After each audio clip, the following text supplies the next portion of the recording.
Et salut, amis bidouilleurs et bidouilleuses. Vous avez sûrement entendu parler du boson de Higgs et de sa découverte en 2012 au LHC, proche de Genève.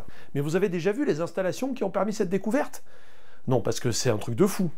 Pour détecter des particules beaucoup plus petites qu'un atome, on utilise des détecteurs de plusieurs milliers de tonnes. Si ça vous dit, on va en voir un de près. De très près.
Alors cette vidéo s'est décidée assez rapidement, je suis parti avec ma caméra à la main un peu à l'arrache, et je vous propose de venir avec moi pour visiter un des détecteurs installés sur le LHC, le Compact Muon Solenoid, ou CMS. Bon, c'est Tristan, je travaille ici donc à CMS depuis maintenant 6 ans, je suis ingénieur, je travaille à la coordination technique. Donc le LHC nous accélère les particules, elles se collisionnent au centre de notre détecteur, et nous notre but est de détecter les produits de la collision et faire de la recherche fondamentale. Donc actuellement, là, on est sur la salle de contrôle de CMS, qui est plutôt vide, comme tu peux le voir, parce que nous sommes en arrêt technique. C'est une salle de contrôle qui est divisée en îlots. Il faut s'imaginer que chaque station correspond à un sous-détecteur. On verra ça un peu plus tard, mais le détecteur est construit en oignon, et chaque partie du détecteur a une spécialité. Donc c'est comme ça qu'est organisée la salle de contrôle, avec chaque îlot, une spécialité, un sous-détecteur. Si on se dirige un peu par là-bas, on voit que c'est entre autres en chantier, parce qu'on est en train de construire une nouvelle salle de contrôle derrière où on doit rerouter des nouveaux câbles. Mais ici, on se retrouve sur la partie où il y a des activités un peu plus centrales qui se font, du type à gauche, on a l'îlot du Technical Shifter, donc c'est la personne qui est en charge de suivre tous les aspects techniques du détecteur, donc l'ensemble du système de refroidissement du détecteur fonctionne, le power supply aussi. Sur la droite là-bas, c'est l'îlot de ce qu'on appelle le Shift Leader, donc la personne qui est en charge, qui s'assure qu'on prend bien les données correctement, que tout fonctionne correctement. Okay. Donc c'est ici qu'on va recevoir les alarmes incendie. S'il y a un flow du cooling par exemple qui n'est pas correct, hop, on va le recevoir ici. Okay, si on détecte une fuite, le recevoir ici. On peut avoir cette page-là, on peut l'avoir sur le net en fait. Ouais, tu l'as sur le net, ouais, l'accessible. Donc tu vois en fait quand est-ce qu'il est en train de tourner, exactement. Tout ça. Et donc tu vois la shutdown, no beam, donc c'est ce que je vous expliquais. Actuellement, on est en mode shutdown, on fait les opérations de maintenance. Donc ça, ce genre d'écran, en fait, on le retrouve dans tous les détecteurs et toutes les salles de contrôle du LHC, parce que le CMS n'est pas le seul détecteur du LHC. Il y a aussi donc Atlas, c'est ça? Atlas, qui est aussi l'équivalent de CMS avec une technologie un peu différente, LHCb et Alice. Donc 4 détecteurs principaux sur l'accélérateur LHC. Sachant que CMS et Atlas sont des détecteurs plutôt généralistes, donc qui sont pas trop spécialisés, on va dire. Ouais, c'est des détecteurs un peu généralistes qui ont un peu la même fonction. Alice et LHCb qui ont des fonctions un peu plus spécifiques et qui font de la recherche de la domaine de la physique un peu différent de nous. C'est vraiment Atlas et CMS qui ont servi à découvrir le fameux boson de Higgs. C'est ça. C'est CMS. Okay. En plus, c'est une maquette du CMS. Maquette de CMS. Voilà, qu'on verra aussi en 3D, parce que j'ai réussi à choper le modèle 3D. Mais c'est une section qui est intéressante, parce que ça montre chaque couche et comment il a été construit. Le but, c'est que les collisions ont lieu en plein centre de CMS, et ce qu'on veut, c'est détecter l'ensemble des particules qui sont créées après la collision. Il a été construit comme une sorte d'oignon qui a une forme de tonneau finalement, pour qu'aucune particule s'échappe et qu'on puisse tout mesurer. Et chaque couche a un rôle. Si on commence par le centre, on a ce qu'on appelle le trajectographe qui mesure la trajectoire des particules qui sont chargées. Ensuite, on s'éloigne un petit peu, donc le trajectographe les laisse passer, il mesure simplement, ça envoie un signal électrique quand elle est traversée par une particule. Si on s'écarte un peu, on a le ECAL, donc le Electromagnetic Calorimeter. Donc c'est un détecteur qui stoppe les photons, les électrons et les particules de ce type-là, qui les stoppe et du coup en les stoppant mesure leur énergie. Si on s'éloigne un petit peu, on a le HCAL, Hadron Calorimeter, qui a la même fonction mais pour les hadrons, donc typiquement les quarks par exemple, sont stoppés dans cette partie-là. On verra un échantillon aussi tout à l'heure. Si on s'éloigne un petit peu plus, on a l'aimant. On parlera un petit peu après pourquoi on a un aimant. Et après, tout à l'extérieur, la chambre à muons, qui est donc entre les plaques rouges, qui servent à mesurer, donc, comme leur nom l'indique, les muons. Donc les muons, c'est des particules qui interagissent un peu moins avec le reste. Du coup, c'est pour ça que ces chambres sont à l'extérieur. Si on est à côté de l'endroit où se passent les collisions, est-ce que c'est dangereux ou pas? Il y a un rayonnement en fait. Il y a un rayonnement. Il y a des collisions, ça crée des particules. Les particules, c'est de la radioactivité en soi. C'est du rayonnement. Ouais. Donc quand on est en opération, à côté CMS, il n'y a personne qui peut accéder. D'accord. La caverne est fermée en fait. La caverne est complètement fermée. Et si même quelqu'un voulait rentrer dans la caverne, ça stopperait directement le Il y a un système de sécurité. Automatique. Donc on n'a pas accès à cette zone-là pendant l'opération. Ça va être la nouvelle version du CMS. En partie. Alors, en fait, à partir de 2026, on va avoir un arrêt de longue durée. Tous les éléments de CMS, donc tous les sous-détecteurs qu'on a vus jusqu'à maintenant, vont être améliorés, pouvoir avoir une meilleure résolution, premièrement, mais aussi être capable de lire plus d'informations à la seconde, entre guillemets. Donc on est obligé d'améliorer notre système. Et donc ce qu'on appelle le nez du détecteur ici, qu'on voit par rapport à la taille d'une personne, c'est assez gros. On va enlever l'ancien et mettre un nouveau à la place. Donc le nouveau, c'est celui-là, c'est le schéma qu'on voit. Donc c'est quelque chose qui fait pas loin de 300 tonnes. L'ancien faisait 300 tonnes, le nouveau fera environ 220 tonnes. On va mécaniquement dévisser toutes les vis, le supporter grâce à un système de grue un peu spécial, l'amener au sol en bas, glisser jusqu'à nos puits d'extraction, le ramener à la surface et ensuite installer le nouveau. Donc là, en termes d'ingénierie, il y a des beaux projets à venir. Moi, je travaille entre autres pas mal sur ces sujets-là de mécanique. On va faire un petit tour dans le hall principal. Merci. Toi, ton truc vraiment, c'est la maintenance, tout ce qui est travaux mécaniques en fait sur la maintenance. C'est ça, c'est-à-dire que moi je m'occupe donc des arrêts techniques. Donc pendant les arrêts techniques, on a besoin d'accéder à différentes parties du détecteur pour pouvoir la maintenance. Pas seulement la maintenance, c'est aussi l'amélioration, c'est-à-dire changer des parties pour qu'il soit meilleur pour l'avenir. Et donc ça implique de choisir par quelle séquence on ouvre le détecteur, pour accéder où, à quel moment, et de gérer les coactivités entre les différents corps de métier. Donc ça c'est surtout mon travail, d'organiser ces activités-là et de faire en sorte que ça fonctionne bien. Donc on parlera aussi pas mal de techniques, du défi technique de ce genre de détecteur. Mais avant tout, je veux savoir ce que c'est ce truc-là. En fait, il était déjà là avant que vous ayez creusé, c'est ça? Presque. Je vais te dire pourquoi presque. En fait, donc le tunnel actuel fait 27 km de circonférence. Et avant d'avoir le LHC, donc le Large Hadron Collider, il y avait le LEP qui était un accélérateur de particules, mais pas de protons, d'électrons. Et donc ça, c'était la partie, l'équivalent du LHC, mais de l'ancien accélérateur qui était le LEP. Et si je me souviens, c'était une partie qui servait sur la partie accélération. Ça fait tellement steampunk, je trouve. Si t'as de la place sur ton balcon, voilà. Il faut pas me le dire hein, parce que moi je me ramène avec la Twingo après. Il faut comprendre que l'expérience donc CMS a été construite en grosses tranches ici en surface pendant qu'on était en train de creuser la caverne en souterrain. D'accord. Ouais, on a assemblé vraiment des morceaux sur place. Pas seulement assemblé, on a surface. assemblé et fait le commissioning aussi, c'est-à-dire fait des tests, etc. en surface pour s'assurer que les morceaux de détecteurs eux-mêmes fonctionnaient avant même de les descendre morceau par des gros câbles, des grosses grues. Donc, il y a des pièces de 2000 tonnes là, qui ont été construites ici, c'est pour ça que le hall est assez grand pour pouvoir accueillir le détecteur en montée. Et après, ce qu'on faisait, c'est qu'une fois que le détecteur était assemblé, on le glissait au sol, on venait le poser ici. En fait, on le posait sur la gauche là. Ah d'accord, tu peux fermer le trou en fait. En face, c'est vraiment un... Ça, c'est un truc pour se fermer, quoi. Ok, j'avais pas vu. Ouais, donc c'est ça, c'est ce truc-là, il se ferme. Ça glisse pour fermer le puits, en fait. Alors pour être précis, ça roule, tu vois, il y a des rails sur les côtés. Et ensuite, on vient fermer complètement pour isoler la caverne du monde extérieur. Oh, ça fait tellement, genre, le truc, genre, on ferme... On ferme la porte. Ah, quand on ferme la porte, ouais. Donc là, vu que c'est en maintenant, c'est ouvert, quoi. Voilà, en fait, ça nous permet, tu vois, il y a un pont roulant là, qui est derrière de 80 tonnes, où ça nous permet de descendre et remonter des éléments pour les périodes de maintenance. Donc là, à peu près moins 100 mètres sous terre, il y a le détecteur. Un peu moins 100 mètres. Si tu avais la mobilité de sauter, tu tomberais directement sur le détecteur. Il est juste en dessous. Ah, le détecteur est genre juste en dessous du puits, là, ok. Donc tout à l'heure, on va aller moins 100 mètres sous terre et tu verras le même trou, mais vu du bas. Ok. Bon, Fabien est super motivé pour aller sur l'espèce de petit promontoire qui est juste là pour filmer le trou. Moi, je vais le laisser faire hein, si on arrive à trouver l'accès. Parce que moi, on ne fait pas rapprocher comme ça. On l'appelle le plongeoir. Le plongeoir, il appelle ça. Donc là, la petite maquette, là, en fait, on a deux cavernes qui sont en parallèle l'une de l'autre. Une première caverne où il y a l'expérience, donc le détecteur. Ça, c'est la caverne du détecteur ici, Ouais. en maquette. Ok. Donc Le trou est qui est juste à là, côté, c'est celui-là, exactement. Et en parallèle de cette caverne, il y a la caverne de service.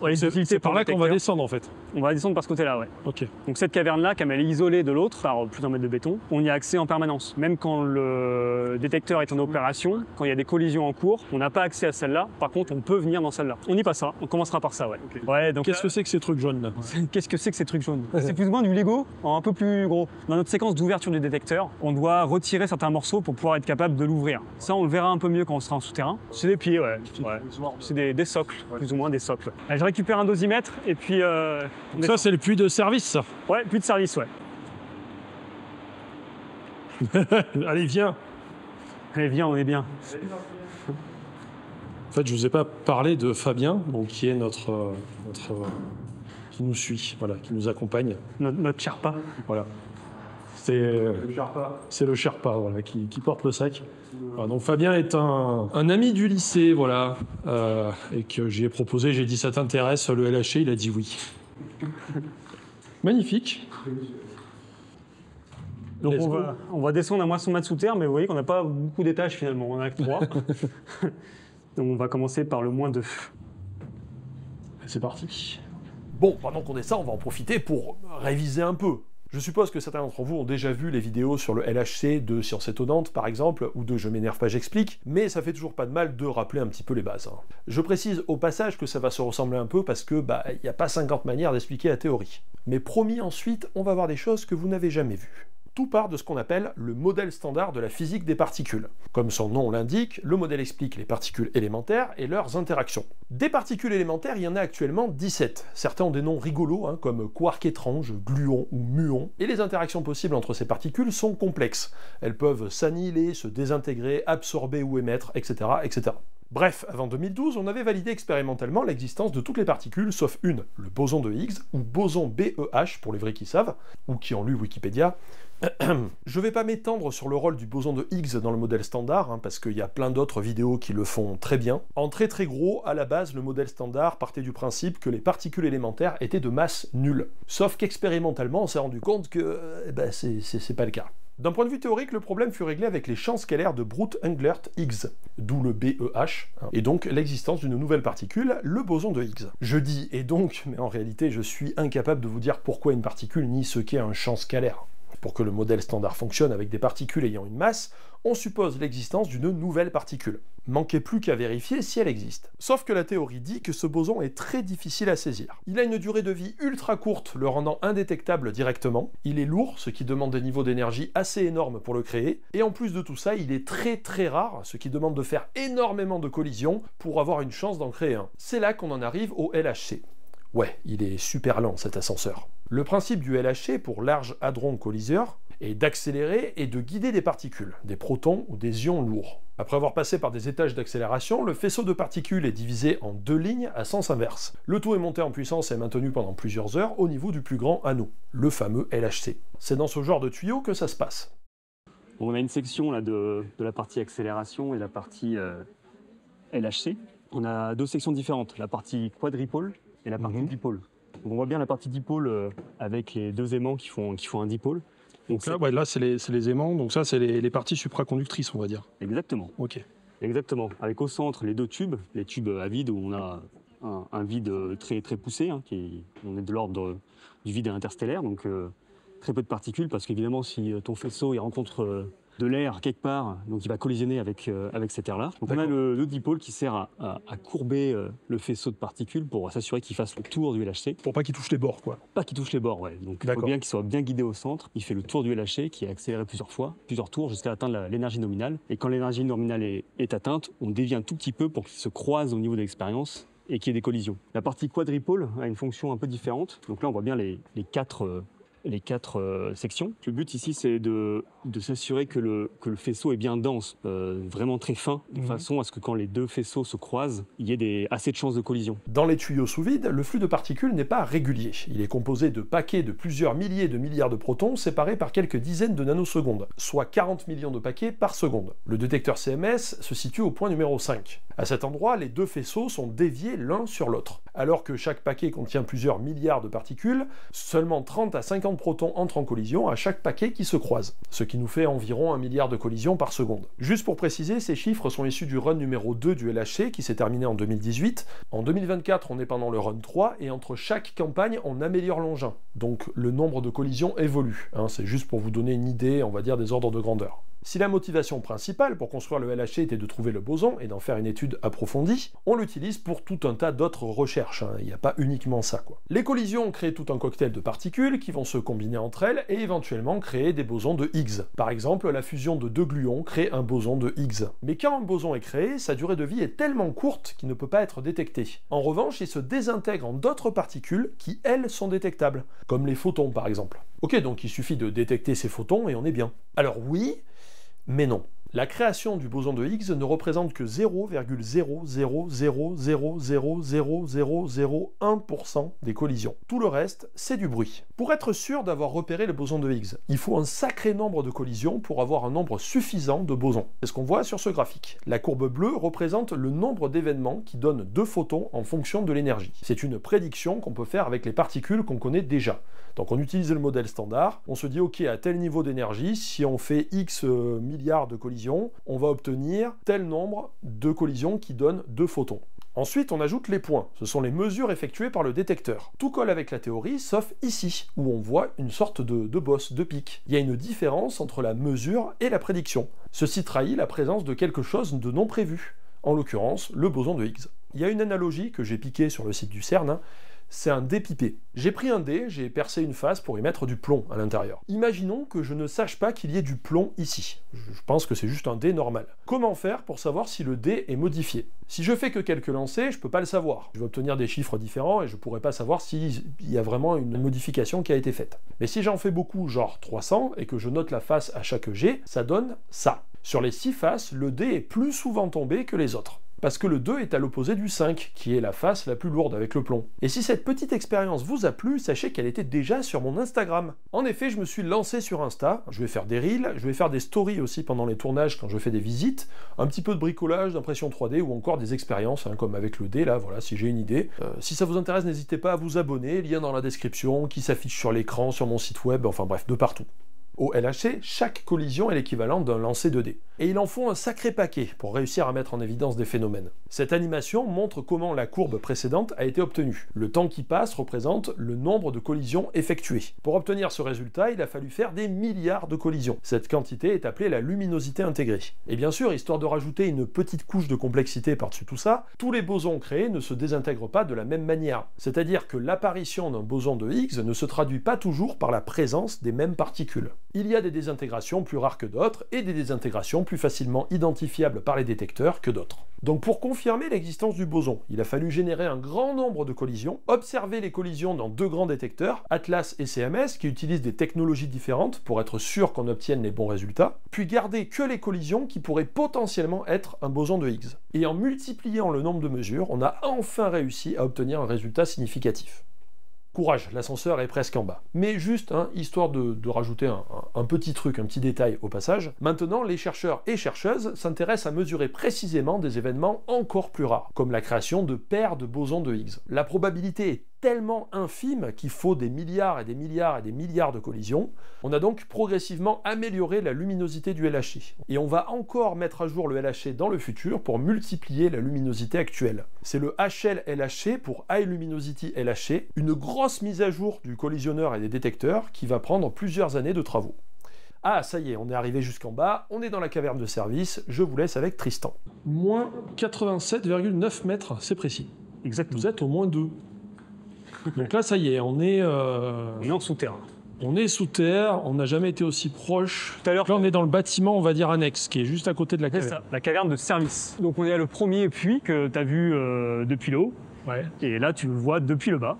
Ah d'accord. Donc on a 2 puits à CMS, un petit et un grand. Celui-là, c'est le petit. Hop.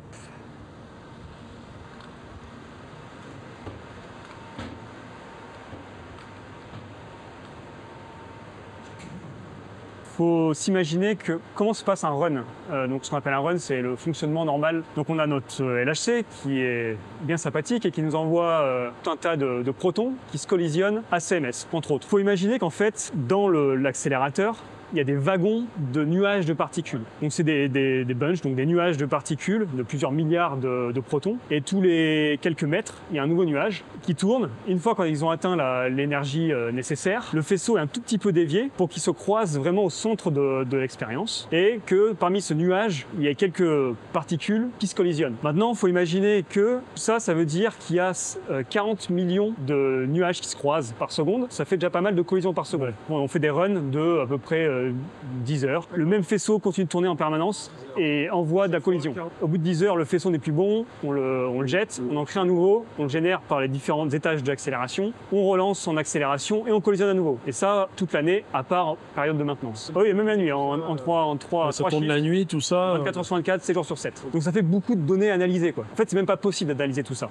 La quantité de stockage est juste incommensurable, on peut pas le gérer. Ouais. De toute façon, tout ne nous intéresse pas, donc c'est pas grave. C'est qu'il y a une phase de filtre très rapide. Donc sur ces 40 millions de collisions, il faut ensuite faire un premier tri où on en garde seulement 1 sur 400. Mais ça, ce choix doit être fait très rapidement. C'est-à-dire que cette collision, on la garde ou pas. Donc ça se fait à ce niveau-là, au niveau de ce qu'on appelle le trigger, le filtre. Typiquement, il y a beaucoup de collisions, les protons, ils arrivent, mais ils se frôlent à peine et c'est pas vraiment une collision pleine énergie, donc ça nous intéresse moins. Et ce qu'on garde, ensuite, ça repart en surface. Et là, à nouveau, il y a un nouveau filtrage, on en garde 1 sur 100. Et ça part ensuite pour stockage dans les différents data centers à travers le monde et c'est utilisé par les physiciens pour analyse. Et à l'avenir, le gros sujet qu'on a parlé là, c'est le HiLumi, d'augmenter ce nombre de collisions par seconde. Sur les 40 millions de collisions par seconde, enfin de croisements de nuages par seconde, avec HiLumi, il y en aura 200, donc 4 fois plus. Il y aura 4 fois plus de données. Sur la partie détection, on améliore tout, mais sur la partie analyse, il y a aussi beaucoup de recherches pour améliorer ça et être capable de traiter plus de données. Les ratios de filtrage seront, on gagnera plus de données comparé à ce qu'on garde actuellement.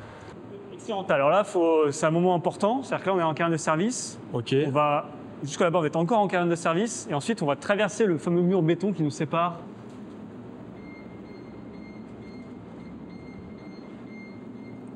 C'est ça l'épaisseur du mur. Exactement, ouais. Donc là, on est en carrière de service, là, on est en train de passer jusqu'à la carrière expérimentale. Ok. Moment symbolique. On est dans l'épaisseur du béton, là. Exactement. C'est pas mal. Avoir un couloir dans un mur, ça, c'est une première pour moi. Alors après, c'est le moment. C'est le moment où on va voir le beau bébé. Attends 2 secondes, referme. Parfait. Je remets quand tu veux. Ok, bah allez, tu peux me suivre.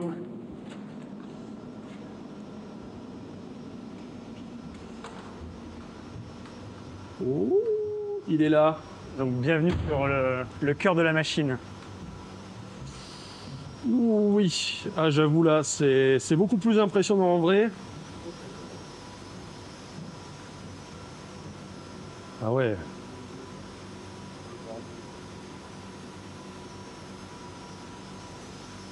C'est vraiment en tranche quoi. Donc c'est vraiment en tranche. Donc depuis tout à l'heure, je te parle de tranches. Donc là, tu les retrouves bien les tranches. Donc, ensuite, on descendra au sol et on verra tranche par tranche. Donc, on voit quelqu'un en bas qui marche, hein, ça donne une idée de l'échelle. Avec donc le tuyau là. Hein, on va se mettre là, on verra, on sera mieux. Il passe au milieu. Hein. Ça c'est vraiment le faisceau de particules est là. C'est un peu mon bébé que je vous présente maintenant, notre bébé avec les collègues. Donc il y a le détecteur qui est en position ouverte. On retrouve bien la partie mâle, la partie femelle en position ouverte, ce qui nous permet d'accéder au cœur du détecteur pour faire différents travaux de maintenance. C'est parce que c'est ouvert. Après, en fait, en fonctionnement, toute cette partie-là se ferme en fait dans cette partie-là. Exactement. Et on voit plus rien en fait. Là, tout est à l'intérieur. Tout est fermé, ouais. Donc, d'un point de vue technique, là, ces mouvements d'ouverture et de fermeture, c'est des vrais challenges, hein, parce qu'il y a beaucoup de choses à gérer. Bon, premièrement, il faut s'assurer de rien casser, évidemment. Mais la partie centrale, donc ce qu'on appelle le beam pipe, le tube à vide, quand on ouvre le détecteur, le problème, c'est qu'il faut gérer le support de ce beam pipe, qui est une pièce très fragile et qui doit être en permanence supportée malgré tout, malgré qu'on ouvre, pour pouvoir ne pas le casser, tout simplement. Donc là, on voit cette sangle un peu, la verte. Ah oui, il y a une sangle pour le tenir, ouais, j'avais pas vu. Ça, c'est temporaire. Et quand on ferme, on est obligé d'installer des supports à différents endroits, temporaires aussi, le temps de la fermeture à différentes étapes. Donc quand tu vois les tranches, là, donc si on va vers la droite, donc tu as ce qu'on appelle YE1, l'end cap numéro 1, donc pas YE1. Ok. Donc c'est une première tranche. Ici, tu as une deuxième tranche, YE2, et juste derrière, YE3. Ok, Y2, donc ça c'est Y2 ça. Y2, et donc toutes ces tranches glissent au sol, et c'est un peu comme une chenille, c'est-à-dire que quand on veut ouvrir et fermer, on déplace une première tranche de quelques mètres, ensuite la deuxième suit, ensuite la troisième suit, et on recommence comme ça. Alors pourquoi on fait pas ça en une fois? Tout simplement parce qu'on est limité par des chaînes à câbles. Là, tu vois la chaîne à câble qui est juste au-dessus de toi. C'est pas la plus grosse. Je t'en montrerai une plus grosse si tu veux. En fait, ça, c'est vraiment... C'est une chenille qui bouge, en fait. Hein. C'est Voilà. des parties... On le voit là au bout, d'ailleurs. Je peux monter là sur le... Ouais, tu peux monter, Ok. on va y aller. Alors, on voit là le bout de la chaîne à câble, en fait. Hein. Voilà. Donc, vous vous donnez un peu l'idée de la quantité de... Donc tu as chaque tranche qui est liée par sa chaîne à câble, donc on est obligé de faire ce mouvement de chenille D'accord, ouais. pour ouvrir et fermer l'ensemble du détecteur. Et on ira ensuite en bas voir à quoi ressemblent les mécanismes de mouvement. D'accord. C'est assez intéressant. Donc là, c'est une structure alors pas seulement de maintien, il y a une structure de maintien, il y a aussi des équipements du vide qui permettent de faire le vide dans le détecteur. En fait, ce qu'on va faire, c'est que là, tu vois la partie ouverte de ce côté-là. Ah ben, on peut compter, regarde, on a une, deux, 3. 3 tranches. On continue, voilà. Vas-y, passe devant. 4e tranche. 5e. Et la 6e. Et après, il y a une tranche centrale. Donc il y a 6 et 6, plus 1, 13. Bah, ça, c'est fermé, là. Ouais, là, tout ça, c'est fermé, là, ouais. Donc là, on voit, ici, c'est les tranches qui sont fermées. Donc là, on arrive du côté plus. Donc les deux côtés sont symétriques, mais cette fois en position fermée. Donc position fermée, ça veut dire quoi? Ça veut dire que tu as la partie orange qu'on appelle le rotating shielding, donc le blindage rotatif, qui est sur, on voit les axes là, qui s'ouvrent un peu comme ça, hop une fois et hop une deuxième fois pour laisser la place. Et après, il y a cette partie détecteur qu'on appelle HF, qui doit être enlevée. Donc pour l'enlever, alors ça fait 300 tonnes, hein, c'est pas évident. Il y a un petit peu. Ah ben on a les fameux supports qu'on a vus voilà, là-haut. on appelle des risers, donc c'est les plots. Et pour les retirer, en fait, on a un système des vérins qui sortent du sol. On ira voir de plus près tout à l'heure. Donc cette partie-là, c'est terminé, on va dire. Vous avez tout remonté. Alors là, celui-là, on l'a pas ouvert, ce shutdown. Ah, vous l'avez pas ouvert, ok. On l'a pas ouvert, c'est pour ça qu'il est déjà fermé, parce qu'il n'a pas été ouvert. Ok. Alors il y a plusieurs choses. Le bruit principal, ce fameux là, à la fréquence un peu haute, là, qui est un peu désagréable, c'est surtout des bruits du refroidissement, des circuits d'eau. Alors chaque partie du détecteur a besoin d'être plus ou moins refroidie par différentes techniques. La partie centrale, pixel tracker, où on est de l'ordre de moins 40, il y a de la refroidissement par CO2. Après il y a d'autres parties qui s'est fait avec un gaz. Et ensuite, il y a aussi de l'eau, simplement de l'eau froide, à différents. Donc, il y a plusieurs circuits d'eau. Le cooling donc le refroidissement est un vrai sujet. Hein. CMS, on a plusieurs experts qui bossent là-dessus, parce qu'il y a plusieurs kilomètres de tuyaux. Hein. Et le câblage aussi, t'imagines le schéma là? Donc là, on est au pied du détecteur, on est vraiment tout en bas de la caverne, quoi. On va commencer par là-bas, tu vois. On va voir le puits depuis le dessous. Ça, c'est le puits par lequel on est descendu avec l'ascenseur. Avec lequel on est descendu par l'ascenseur, ouais. Et d'ailleurs, on est passé à pied tout à l'heure, juste là, au-dessus du grillage. Et là, ce sorte de bouchon que tu vois en face de toi, quand on est en opération, on a besoin de faire glisser ce bloc qui fait plusieurs centaines de tonnes. On le fait glisser sur le sol. D'accord. On le met là. Et on vient le caler, fermer. voilà, ici. Ça vient fermer là, on voit le joint au bord. Là, ouais. Exactement.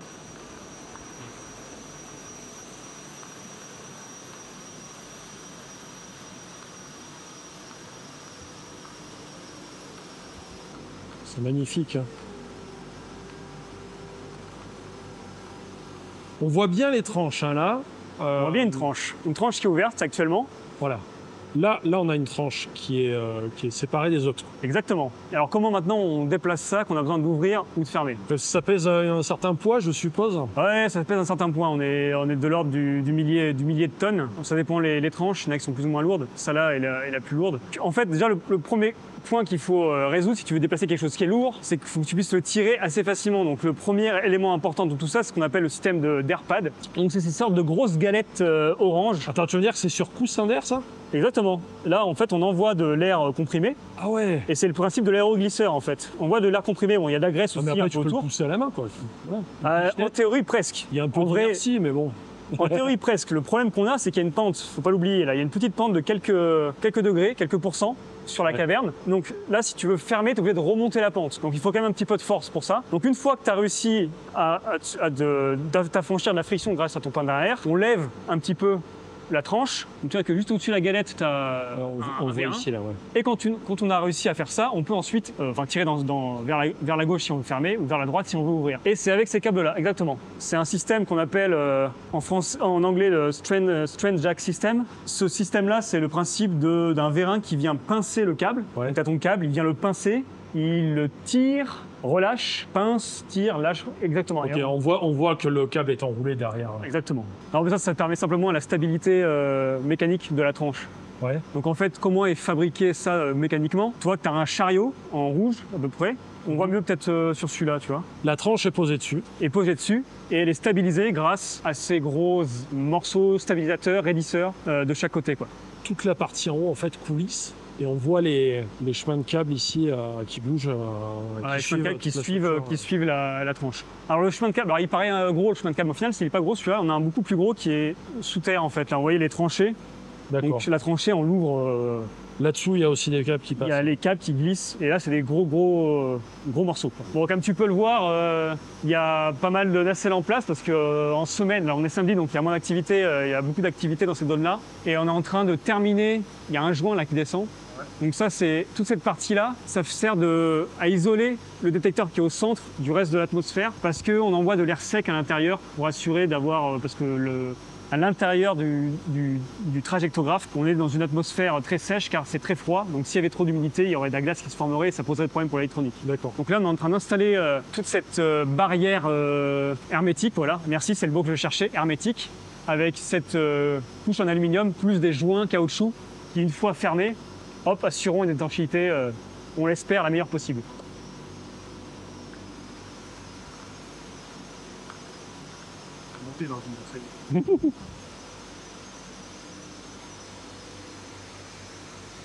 Alors l'aimant, là tu le situerais où là? C'est le cryostat, c'est ça là? Exactement, ouais. Ouais, là le cryostat c'est le truc. Et l'aimant est à l'intérieur parce qu'il est refroidi proche du zéro absolu, donc il est sous vide, voilà. etc. Est-ce que le zéro absolu est maintenu là ou Actuellement non, parce qu'on est en période de maintenance aussi de la cryogénie. Là, alors il n'est pas en température ambiante. Hein. D'accord. Il se réchauffe doucement. Une fois que la maintenance des systèmes cryogéniques sera terminée, et bien on relancera le refroidissement pour être à moins 270 degrés, pour ensuite envoyer le courant et allumer l'aimant. Ok. Donc tu vois le truc noir là? Je vais zoomer un peu dessus. Ah ouais, donc là, la partie noire, c'est vraiment le centre du détecteur et donc le trajectographe. Donc on commence par le centre, par le détecteur pixel. Donc c'est ces fameux, vous voyez que là c'est un microscope qui filme une plaque pixel. Chaque pixel en fait est un détecteur pour mesurer s'il y a une particule qui passe, quoi. Exactement, ouais. On voit là sur ces images-là à quoi ressemble le détecteur. Donc il est plutôt petit comparé au reste, de l'ordre de quelques mètres de long. Il est divisé en deux, le pixel et ensuite le tracker. Le pixel, c'est celui qui est le plus proche du beam pipe, du point de collision, où les particules traversent le trajectographe et mesurent du coup sa trajectoire. Okay. Donc c'est du silicone, c'est des modules formés sur des pistes de silicium. Donc là, c'est la même technologie que juste à côté. Ça, c'était la partie barrel. Donc on a vu que c'était construit comme un tonneau. Donc il y a la partie barrel du détecteur et après il y a ce qu'on appelle les end caps, donc le partie bouchon qui permet de fermer l'ensemble. Okay. Ça, c'est plutôt sur la partie end cap qu'on retrouve. Ça, les détecteurs, c'est ces plaques-là en fait. Ouais, ces plaques-là. Ouais. Okay. Si on s'écarte un peu, on arrive ensuite à ICAL, donc le calorimètre électromagnétique calorimètre. On va dire. En français, calorimètre électromagnétique. Donc ça ressemble à du verre, mais c'est pas du tout du verre. En fait, c'est des cristaux de plomb tungstène.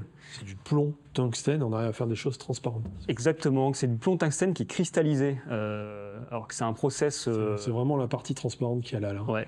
Donc ces cristaux-là, il y en a près de 76 000 dans le détecteur. Ils font cette taille à peu près? Qui font cette taille, exactement. D'accord. Il y a peu d'endroits dans le monde où on peut construire ce genre de choses. Hein. Ça a été construit à moitié, si je me souviens bien, Chine et Russie. Il y a certaines particules qui sont stoppées par ces cristaux. Et en fait, la propriété de ce cristal, c'est que quand la particule arrive sur ce cristal, il scintille.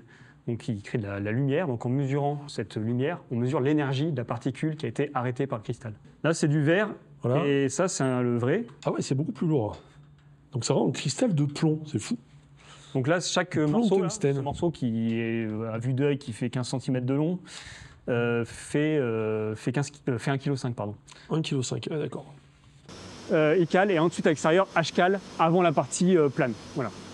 C'est des couches de bronze intercalées avec des détecteurs. D'ailleurs, je crois que pour la petite histoire, ça a été fabriqué avec des anciens obus, une partie du détecteur, avec des douilles d'obus, voilà exactement. On n'a pas d'échantillon, on verra en souterrain où est-ce que c'est situé. Excusez-moi. C'est en laiton, c'est pas en bronze, c'est en laiton. C'est du laiton. Ouais, H-cal est fabriqué en laiton. Donc c'est des couches de laiton et de détecteurs qui sont intercalés. Laiton, détecteur, laiton, détecteur. Et alors, c'est quoi la partie qui rentre à l'intérieur ici là? Donc la partie qui rentre à l'intérieur, c'est le même genre de détecteur. Donc c'est un calorimètre aussi. Ouais. Le même genre un peu de technologie qu'on a vu là-bas, mais dans la géométrie, dans le bouchon, quoi. Une fois que c'est refermé, ça fait un ensemble cohérent. Entre guillemets cohérent. Ouais. Donc là, vous l'avez pas démonté pour cette maintenance. Non. Et donc c'est un des gros travaux qu'on va avoir dans les prochaines années. Et dont une partie que je m'occupe, c'est que là, ce nez-là, on est dessous, le fameux nez, l'ensemble de ce nez-là. Il va falloir le sortir. Il va falloir le sortir, donc on va le détacher. Ah ouais. On va commencer par le mettre à nu, enlever tous les services, tous les câbles, tous les pipes, tous les tuyaux, pardon, le détacher et le ramener en surface. Alors autant là, c'est presque facile parce qu'on a déjà un puits qui est juste au-dessus de nous.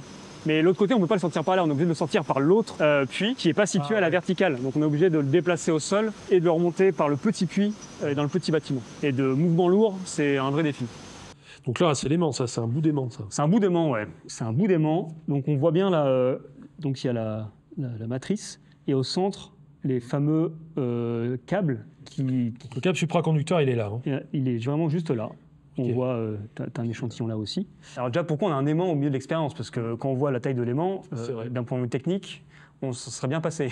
En fait, notre but, c'est de faire qu'il y ait un champ magnétique important au centre de l'expérience. Et ça nous aide à distinguer les particules. En fait, le fait qu'il y ait un champ magnétique, la particule va être déviée, donc elle va créer une courbe. On voit sa trajectoire qui est déviée, qui a une courbe à l'intérieur de l'aimant. Une fois qu'elle sort de l'aimant, hop, courbe inversée. Ça, c'est caractéristique d'une particule qui est chargée. Et si la particule, c'est la même, mais chargée à l'opposé, elle aura la même trajectoire, mais exactement opposée. La première aura fait ce mouvement, l'autre aura fait ce mouvement. Ça permet de révéler finalement la charge des particules. Voilà, c'est ça le bon terme, quoi. Et alors le problème, c'est que comme c'est des particules assez énergétiques, si on veut voir une courbure assez importante, on est obligé d'avoir un champ magnétique assez important. Donc on a besoin d'avoir un aimant très puissant et le seul moyen d'avoir un ampérage important, donc presque 20 000 ampères, pour avoir un champ magnétique important, c'est d'utiliser le concept de supraconductivité. Ces petits câbles-là, ils sont dans un matériau très particulier, en niobium titane exactement, qui est un matériau supraconducteur. C'est-à-dire que quand il est refroidi, très très froid, de l'ordre de quelques degrés absolus, donc moins 270 degrés à peu près. Il devient supraconducteur, donc la résistance du câble est nulle et on peut envoyer beaucoup de courant et du coup avoir un champ magnétique très important. Ça, c'est de l'aluminium de mémoire. L'aluminium, ça. Ouais.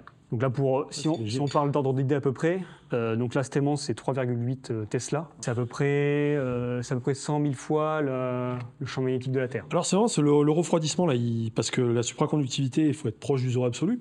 Sur ITER, en fait, les aimants, c'est les câbles. Il y a carrément en fait, un tube qui passe au centre du conducteur. Là, il est refroidi comment? Parce que c'est un bloc, quoi. C'est le bloc qui est refroidi. Et après, c'est dans un cryostat, donc quelque chose qui est isolé de l'extérieur. Il y a carrément le vide. En fait, on fait le vide pour avoir une isolation parfaite. En fait, vous refroidissez la masse et c'est toute la masse qui descend. Ouais. Et ok, d'accord. On refroidit la masse avec de l'hélium liquide en fait. Donc il y a un compartiment d'hélium qui circule. L'hélium circule en permanence pour refroidir. Et si on a une perte de cooling, on a tout un tas de systèmes de sécurité avec un réservoir d'hélium qui est en souterrain. On pourra même le voir, qui fait tampon, qui peut envoyer de l'hélium pendant plusieurs heures pour refroidir l'aimant, pour s'assurer que tout va bien. Alors après, évidemment, si on a une perte de courant, on commence par éteindre l'aimant. Mais le but, c'est qu'on puisse réchauffer et gérer ça de façon contrôlée. Passer de moins 270 degrés à 20 degrés de l'air ambiant, ça peut créer des contraintes mécaniques, etc. Importantes. Donc en termes d'opération, l'aimant, c'est toujours quelque chose sur lequel on a une attention particulière, parce que sur le premier, on n'en a qu'un seul, et il est au centre, et on ne peut pas le changer. Donc c'est une pièce unique, contrairement à d'autres aspects de CMS, où c'est des pièces qu'on peut changer plus facilement. Interchangeable. Voilà, ça ne veut pas dire qu'on n'y fait pas attention, Oui, bien sûr. mais c'est un peu ça l'idée, quoi. Alors ensuite, si je comprends bien, ça, ces parties rouges là, c'est des plaques métalliques. Ah, c'est de l'acier plein, ça, ouais. L'acier plein, ça c'est pour refermer les lignes de champ de l'aimant qui est là-haut. Exactement. Et entre ces plaques d'acier, ici, on a des chambres à muons là. Exactement. Ok. Bon, ça va, c'est facile en fait. Ouais, bah voilà.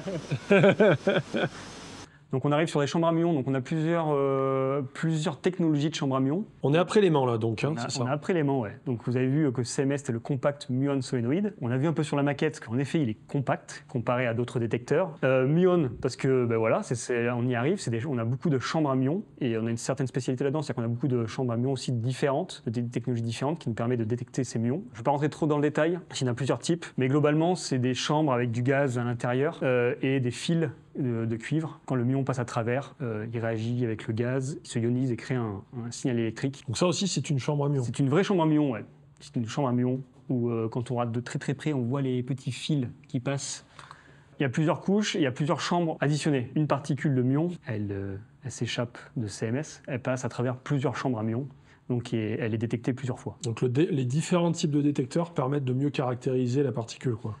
C'est ça, notre challenge, c'est vraiment de pouvoir tout détecter. Et chaque particule réagit différemment avec son environnement, avec la matière. Donc il faut des détecteurs qui soient spécialisés pour qu'on soit capable de tout détecter. En réalité, on ne détecte pas exactement tout. On a toujours les neutrinos qui ont la fâcheuse tendance à ne pas interagir et du coup qui ne sont pas détectés. Mais entre guillemets, on les détecte indirectement en faisant des bilans de masse ou en faisant les soustractions de ce qu'on devrait avoir. On déduit les neutrinos. Voilà, je vous présente une chambre à muons. Et on voit les tranches de chambre à muons, hein, qui vont jusqu'au centre. Hop. Enfin, jusqu'au centre, qui se rapprochent du centre. Une des activités principales qu'on a eues là, pendant cet arrêt technique, c'est d'installer des nouvelles chambres à muons. Donc on en voit là 2 qui sont situées de ce côté-là. Donc il y a 2 nouvelles chambres à muons. Il faut deviner lesquelles. Bon, tu vois que c'est pas symétrique, donc tu devines facilement. Ah oui, d'accord. Les 2 chambres à muons ici, là, donc ça, ont été rajoutées pendant la maintenance actuelle. Voilà, c'est des chambres qu'on appelle GEM. Les experts qui ont participé à la construction et il y a des signatures dessus, on peut le voir là. Et à l'installation ont laissé leurs petites pattes. Ouais, actuellement, ils sont exactement en test, ouais. Parce que du coup, c'est pour ça qu'il n'y en a que 2, quoi. Ouais, c'est un peu ce qu'on appelle un peu des prototypes, finalement. Ouais, on met en place. On a fini le commissioning hier, et en fait, on attendait d'avoir confirmation que tout ça soit bon avant de lancer le process de fermeture qui commence la semaine prochaine. Il y a des câbles de plein de couleurs. Est-ce qu'il y a des codes couleurs? Alors, les chambres, surtout les chambres à muons, pas que d'ailleurs, les détecteurs en général, ils ont ce qu'on appelle du high voltage, ou du courant de haute tension. Donc des câbles qui doivent supporter de la haute tension pour les alimenter. Exactement. Et du low voltage pour le contrôle aussi, donc la petite tension. Après, on a aussi des fibres optiques qui ont un code couleur encore différent, en gris, des tuyaux. Donc là, c'est du cooling. Ça, c'est du système de refroidissement, ça. Alors ça peut être soit du système de refroidissement, soit du système gaz, ouais. Donc, on va dire le high voltage, ça doit être les rouges là, ils sont bien isolés, ils sont bien fat. Dans ce cas-là, ouais. Et le bleu, c'est tout ce qui est donné courant faible, quoi, on va dire. Exactement, ouais. Ok. Et après, il y a des fibres. Là, par exemple, ça, c'est une fibre optique. Okay. On voit marqué optical fibers en noir, là. En termes de câblage, le câble management là-dessus, là on voit là, des boîtes d'acquisition de données, ça. Ouais, tout à fait, ouais. Donc là on a des connexions. Bien sûr, chaque câble est numéroté pour savoir lequel va où, etc. Donc dans ce fameux projet de iLumi, on va avoir besoin de changer une grande partie aussi du câblage. Après, on reconstruit presque le détecteur, c'est-à-dire qu'on doit le mettre à nu, remettre les chambres et recabler tout entre ici et la caverne de service qu'on a vu tout à l'heure. On va revenir dans 3 ans, tu auras des belles images. Ah mais quand tu veux. Hein. Les formes carrées là, de gros... en fait, c'est des grosses butées. Simplement, quand on vient fermer la partie de droite sur la partie de gauche, elle vient se buter contre le bloc, les 2 gros blocs. Enfin, il n'y a pas que 2, hein, il y a tout autour. Et après, tu as un système de verrouillage. Donc, tu retrouves le système de verrouillage ici. Ah oui, il y a des trucs qui rentrent. Ouais, il y a des trous là. Donc ça, c'est un système de verrouillage. C'est-à-dire qu'en face, on retrouve la version mâle, en fait, qui est là.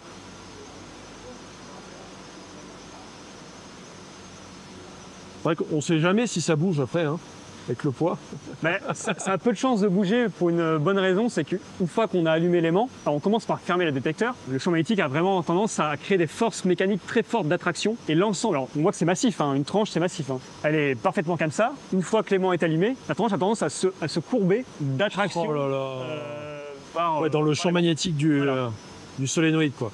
Mais en fait, le terme compact, on le comprend. Il y a une telle densité. On se dit, mais en fait, on peut pas en mettre plus, quoi. En effet, compact ne veut pas dire petit.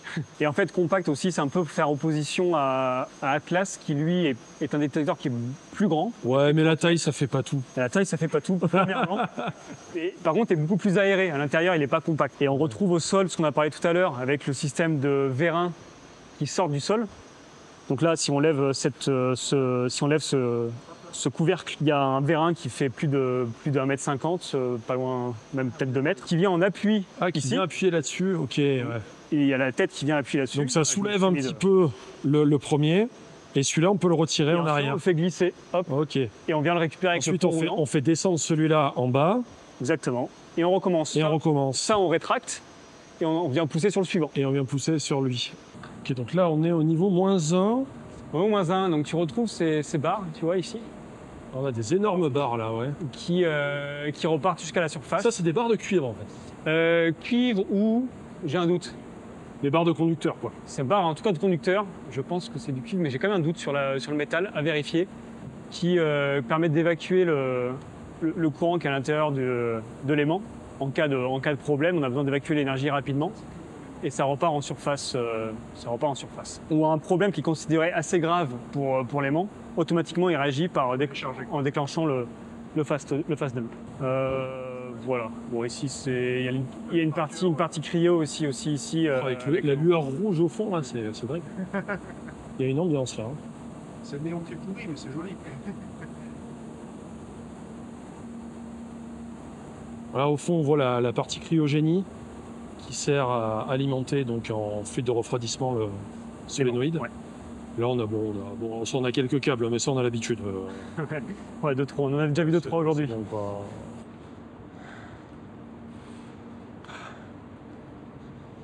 On est en train de grimper tout en haut de la caverne. Donc, c'est pas la plus jolie partie là de CMS. Ouais. J'adore quand on commence à. Quand ça commence à partir dans les tunnels et tout là.